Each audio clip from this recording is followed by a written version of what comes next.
তোমরা ভিডিও দেখি প্রথমে বুঝতে পারছো রুমটা আমার এলোমেলো, গুছানো নেই, এলোমেলো হয়ে আছে। হ্যাঁ বন্ধুরা, রুমটা আমার এলোমেলো, কিন্তু বাড়িতে কাজ চলতেছে আর কি। কাজ বলতে তো আমার আগেকার পুরোনো ডাব্বা টিভি, তো সেই ডাব্বা টিভিটা অ্যাটাচ বাথরুমের দরজার কাছে একটা টুলের উপরে ছিল আর কি। সেইটাকে সরানোর জন্য আমি ওয়ালের মধ্যে সেই ডাব্বা টিভি তো মানে কোনো কাছে কারোর উপরে রাখতে হবে, সেই জন্য আমি কি করেছি, ওয়ালের মধ্যে এইভাবে আমি কি করেছি, মানে প্লাইয়ের দিয়ে অ্যাঙ্গেল দিয়ে এটা টিভি তুলে দিয়েছি আর কি।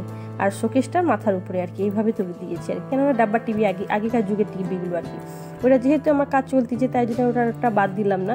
তো শোকেসের উপরে এগুলো সব ছিল, অনেক কিছু গোছানো হবে আর কি।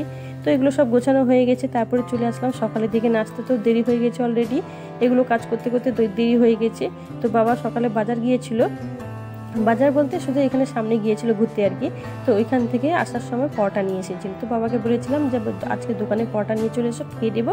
তো মানে কাজ করতে করতে এমনিতে অলরেডি আমার দেরি হয়ে গেছিলো। তো আসার সময় মিষ্টি রস দিয়েছিল, পরোটা দিয়েছিল। পরোটা আমাদের এখানে পরোটা দেয় না, ঘুগনি দেয় আর কি। তো আমাদের বাপের বাড়ি যেখানে, ওখানে দেয় ঘুগনি দেয়নি, ওখানে মুগ ডাল দেয় আর কি। মুগ ডালের রান্না সেটা আমাকে খেতে খুব ভালো লাগে, ঘুগনি দিয়ে না আমাকে ভালো লাগে না আর কি।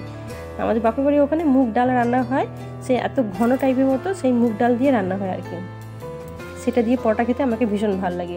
আর আমাদের শ্বশুরবাড়িতে এখানে ঘুগনি দিয়ে আর মিষ্টি রস দিয়ে এটাকে পরোটা দিয়ে, তো এটাকে সবাইকে ভাগ করে দিয়ে দেবো। যেহেতু আমার ছেলেরাও স্কুল থেকে চলে এসেছে, তো 10:30 হয়ে গেছে, অনেকটাই দেরি হয়ে গেছে আজকে আর কি। তো সবাইকে দিয়ে দেবো। চলো বন্ধুরা, ভিডিওটা দেখো, তোমরা কন্টিনিউ করো। তো আসসালামু আলাইকুম রহমতুল্লাহি বারাকাতুহু। Hello everyone, my back to my চ্যানেলে আপনাদের সবাইকে স্বাগতম। আপনারা সবাই কেমন আছেন? আশা করি আলহামদুলিল্লাহ আপনারা সবাই ভালো আছেন, আমিও ভালো আছি, আমাদের পরিবারের সবাই ভালো আছে। আজকের ভিডিওটা আমার যেখান থেকে দেখছেন না কেন, আপনাদের সবাইকে অনেক অনেক ধন্যবাদ, অনেক অনেক ভালোবাসা। তো আমি এখানে একটাই কথা বলতে চাই, আমি একজন সাধারণ গ্রামের মধ্যবিত্ত পরিবারের বৌমা আর কি। আমাদের পরিবারে আমি, আমার ছেলে, আমার বাবা আর আমার শাশুড়ি, এই 4 জনকে নিয়ে আমার পরিবার। আমার বাবা আমার কাছেই থাকে, আমার ছেলে 9 বছরের। এই 4 জনকে নিয়ে আমার পরিবার, আমার সংসার, আমার ছোট্ট পরিবার। সংসারের মধ্যে কিন্তু খাটুনি অনেক আছে, যারা গ্রামে বসবাস করে না তারাই জানতে পারবে আর কি। গ্রামের মধ্যে যারা বসবাস করে তারা জানে। তো আমার 4 জনের মধ্যে এরাও আছে, আমার 4 জন। তো এরা বলতে যায়, এরা হচ্ছে আমি মুরগি নিয়েছি, মানে বাড়িতে আমি মুরগি পালিয়ে মানে পুষি আর কি। তো বাচ্চা, যেহেতু আমার ছেলে না ডিম খায় প্রচণ্ড আর কি, বাজার থেকে ডিম কিনতে গেলে অনেকটাই আমার মানে টাকা খরচা হয়ে যায়। তো ওই জন্য ভাবলাম, বাড়িতে এমনিতেও ভাত নষ্ট হয়, তো ভাবলাম একটা মুরগিটা মানে বাড়িতে পুষলে সে ডিমও দেবে, সেই ডিম আবার বাড়িতে খাওয়া হবে। তো আজকে মানে সকালের দিকে এইগুলো আমাদের নারকেল পাতা গাছ কাটা হয়েছিল, সেই ডালগুলো, এই পাতাগুলো করে নিচ্ছি আর কি। তো কিছুটা করে নিয়ে আজকে বাড়িতে সেরকম কিছু রান্না করবো না আর কি। তো ওই জন্য ভাবলাম একটু পাতাগুলো এগুলো ছেটে নিই, তারপর একটু গুছিয়ে নেবো, গুছিয়ে নিয়ে তারপর একটু রান্না করতে বসবো আর কি। এদিকে দেরিও হয়ে যাচ্ছে, কি করে বলো, সব কিছু তো সামলাতে হবে, সব কিছুর দিকে ধ্যান রাখতে হবে সংসারের মধ্যে। তো শুধু রান্নাবান্না করলে তো আমাদের চলবে না, আমাদের রান্নাবান্নার পেছনে আমাদের এগুলো কাজও থাকে আর কি। তো আমি এইগুলো পাতাগুলো নিয়ে মানে এইভাবে ছেটে নিচ্ছি, তারপর পাতাগুলো আলাদা করে নেব। আর আটিগুলো যে থাকে সেগুলো কুচিয়ে রোদে দিয়ে দেবো। আর পাতাগুলো না মানে মানে ঝাঁটা বের হয় আর কি, সেইগুলো আবার বিক্রি করা যায়, কেউ আবার বিক্রিও করে দেয়, আবার কেউ আবার বাড়িতে কাজে লাগে। তো আমার বাড়িতেও কাজে লাগবে। আর যদি বছরের মধ্যে ঝাঁটা তুলে রেখে দেবো, তারপর বেশি হলে আবার বাজারেও বিক্রি করে দেবো। বাজার বলতে আমাদের এখানে পাইকারিরা আসে, তাদেরকে দিয়ে দিলে তারা নিয়ে চলে যায়, বাড়িতে বাড়িতে খোঁজ করে নিয়ে যায় আর কি। তো আমি এভাবে পাতাগুলো সব কেটে নিচ্ছি আর কি। যারা গ্রামে বসবাস করে না তারা জানে একমাত্র যে গ্রামে বসবাস করলে কীরকম খাটনি থাকে আর কি। তো আমাদের বাপের বাড়িতে না সেরকম কোনো খাটনি ছিল না আর কি। তো ওখানে শুধু খাওয়া দাওয়া রান্নাবান্না এইটুকু কাজ ছিল আর কি। তো পুকুর পাড় থেকে, আমাদের ওখান থেকে পুকুর পাড়ে জ্বালানি অনেক আছে, ওখানে পাতাও অনেক পড়েছিল, সেগুলো ঝাঁটিয়ে এগুলো এনেছিলাম। তো সকালে ভাবলাম, আগের দিনে মানে বস্তার মধ্যে ভরে রেখে দিয়েছিলাম, এগুলো ভাবলাম রোদ উঠেছে, প্রচণ্ড রোদ উঠেছে, তো তাই জন্য ভাবলাম ছাদে দিয়ে দিই আর কি। তো এগুলো ছাদেও দিয়ে দিলাম আর কি। তো এগুলো ছাদেও দিয়ে দিয়েছি, তাই জন্য তোমাদের সঙ্গে একটু শেয়ার করলাম আর কি। তো আমরা গ্রামের মানুষরা কীভাবে সারাদিন কাটাই আর কি, আজকে সেই ব্লগটা আমি তোমাদের সঙ্গে উদ্দেশ্যে আমি কিন্তু দেখাতে চাই না, তো আজকে দেখাতে বাধ্য হলাম আর কি। তো আমরা গ্রামের মানুষ কীভাবে আমরা সংসারের কাজের মধ্যেও এইগুলো আমরা করে থাকি আর কি। তো এই পাতাগুলোকে রোদরে আমি এইভাবে দিয়ে দিচ্ছি, রোদরে, এগুলো রোদরে শুকনো হয়ে যাবে, তারপর এগুলো আবার আমাদের জ্বালানি তৈরি হবে আর কি, জ্বালানি কাজে ব্যবহার হয়ে যাবে। এগুলো ছাদে দিয়ে দিয়েছি আমি। হ্যাঁ বন্ধুরা, ভিডিও দেখার সময় অবশ্যই একটা লাইক দিয়ে দেবেন। ভিডিওর মধ্যে কোনো অংশ যদি আমার ভালো লেগে থাকে প্লিজ আমার সাবস্ক্রাইব করে আমার চ্যানেলের পাশে থাকবেন। আর লাইক দেওয়ার সময় একটা হাইপ অপশান মানে আপডেট হয়েছে, সে একটা হাইপ দিয়ে দিবেন আর কি। তো এইগুলো ভেজা পাতা আর কি, দেখে বোঝা যাচ্ছে। তো তো তাই জন্য রোদে দিয়ে দিলাম। প্রচন্ড রোদ উঠেছে, তাই জন্য ভাবলাম এগুলো একটু দিয়ে দিই ছাদে।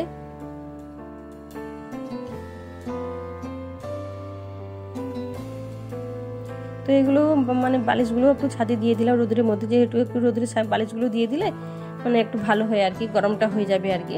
তাই জন্য মানে ছাদের উপরে আমার জ্বালানি আছে, তার তিরপল আছে, দিয়ে রেখেছিলাম।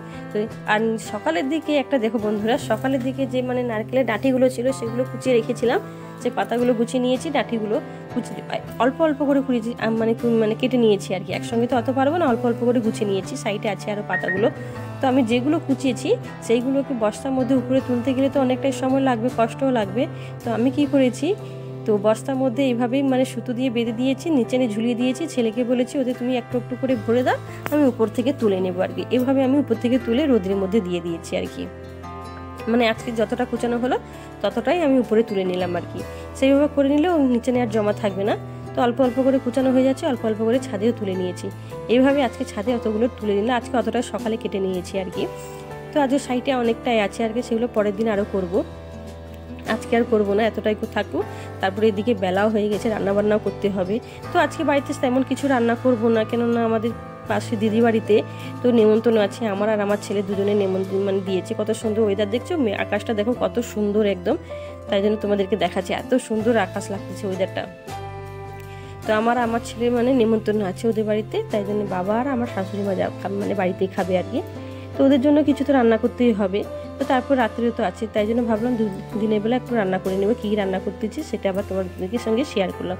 তো অল্প করে মানে গরুর মাংস ছিল ফ্রিজে, ওটাও আলু দিয়ে একটু রান্না করে নিচ্ছি। আলু আছে আর অল্পখানি একটু পেঁপে আছে। আমাদের বাড়িতে পেঁপে না একটু বেশি খাওয়া হয় আর কি, কেননা শাশুড়ি মার সুগার আছে, আর বাবাটা না আলুকে বেশি পছন্দ করেন আর কি। তাই জন্য বাবার জন্য একটু পেঁপে মানে আলুটা একদম পছন্দ হয়। ছেলে একটু আলু পছন্দ করে, আর আমাকে একটু আলু ভালো লাগে আর কি। তো আমার শাশুড়ি আর আমার বাবা তো একদম মানে সবজির মধ্যে যদি আলু থাকে সে তুলে তুলে দিয়ে দেয় আমাকে আর কি, পেঁপেটা খায় আর কি। তো এদিকে রান্নাবান্না সব কাজকর্ম হয়ে গেছে। তো ওদের বাড়ি থেকে আমাদের দুজনের জন্য দুটো ডিবে দিয়ে দিয়েছে আর কি, বিরিয়ানির ডাব্বা আর কি। তো বাড়িতে ওদের রান্না করেনি, তো দোকান থেকে পার্সেল নিয়েছিল আর কি। অতজনের রান্না তো বাড়িতে তাই করেনি, পার্সেল নিয়েছিল। আমাদের দুজনের যেহেতু মানে নিমন্ত্রণ দিয়েছিল, তাই জন্য দুটোর প্যাকেট দিয়ে দিয়েছে আর কি। তো দুটো প্যাকেট যে দিয়েছিল তো আমাদের সবার জন্য হয়ে গিয়েছিল।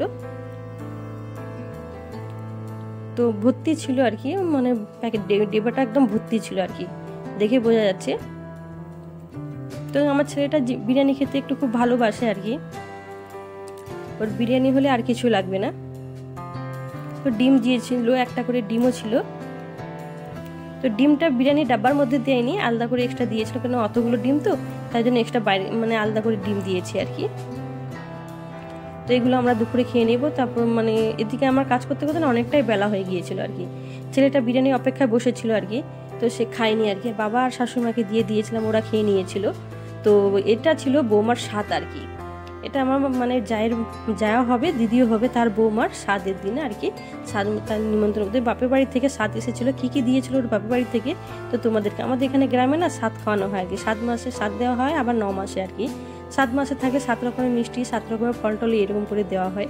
আর 9 মাসে থাকলে 9 রকমের ফল থাকবে, 9 রকমের মিষ্টি থাকবে, মেয়ে জামাই কাপড় থাকবে, এগুলো করে আমাদের এখানে স্বাদ দেওয়া হয় আর কি। তো এটা বৌমার 9 মাসে ছিল আর কি, তো স্বাদ দিয়েছিল আর কি। তো সেইগুলো তোমাদের সঙ্গে একটু শেয়ার করলাম সেই দিনে আর কি। তো মেয়েটা কাপড়, বৌমার জন্য মেয়ে যে কাপড় দিয়েছে সেই কাপড়টা বৌমা পরে বসে আছে, আর জামাইয়ের জন্য কাপড় আছে। কত সুন্দর করে মিষ্টিগুলো সাজিয়ে নিয়ে এসেছি ফলের ঝুড়ির মধ্যে, খুব ভালো লাগলো, তাই জন্য তোমাদের সঙ্গে একটু শেয়ার করলাম আর কি। তো ওদের বাড়ি থেকে কী কী এসেছিলো, এইগুলো সব সামান এসেছিলো, মিষ্টি এসেছিলো, পোকন এসেছিলো, মানে তেলে ভাজা লুচি, মানে গরুর মাংস নিয়েছিল, মুরগির মাংস ছিল, এগুলো ছিল আর কি। তো সব কিছু ছিল, এগুলো তোমাদের সঙ্গে একটু শেয়ার করো। আজকের ভিডিওটা বন্ধুরা কেমন হয়েছে অবশ্যই আপনারা কমেন্ট করে জানাবেন। তো আমাদের বাড়িতে যে দিয়েছিল খাবারটা, সেটা মানে তরকারিগুলো রেখে দিয়েছি, মিষ্টি ফলগুলো দিয়েছিল সেগুলো একটু রেখে দিয়েছি, মিষ্টি আর লুচি এটা ছেলেকে দিলাম আর কি খেতে বলে। ছেলে বলে মা খিদে লেগেছে, তো এটা আমি আর আমার ছেলে খেয়ে নিচ্ছি আর কি। আমার শাশুড়ি মাও এগুলো মিষ্টি খাবেন, তার যেহেতু সুগার আছে, আর বাবাও খাবে না, আর আমি আমার ছেলে দুজনে বসে বসে খাচ্ছি আর কি।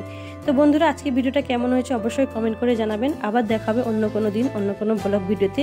বাই, তোমরা সবাই ভালো থেকো, সুস্থ থেকো।